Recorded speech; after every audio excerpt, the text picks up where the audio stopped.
జీవితంలో గొప్పగా చెప్పుకోవడానికి ఏం సాధించావని అడిగితే గర్వంగా చెబుతాను. నేను నమ్మిన వాళ్ళు నన్ను మోసం చేసిన, నన్ను నమ్ముకున్న వాళ్ళని నేనెప్పుడు మోసం చేసింది లేదని, నలుగురికి సాయం చెయ్యాలి అని చూశానే కానీ ఒకరిని మోసం చెయ్యాలి అనే ఆలోచన కూడా నాకు ఎప్పుడు రాలేదు. నా తల్లిదండ్రులు, నా గురువు, నా మిత్రులు నేర్పిన సంస్కారం అలాంటిది.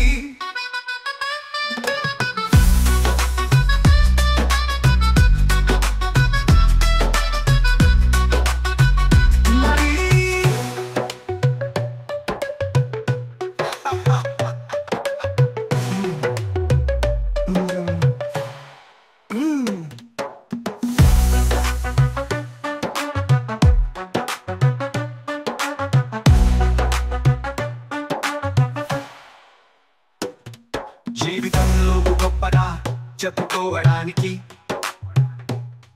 ఏం సాధించావని అడిగితే గర్వంగా చెబుతాను. నేను నమ్మిన వాళ్ళు నన్ను మోసం చేసిన, నన్ను నమ్ముకున్న వాళ్ళని నేనెప్పుడు మోసం చేసింది లేదని, నలుగురికి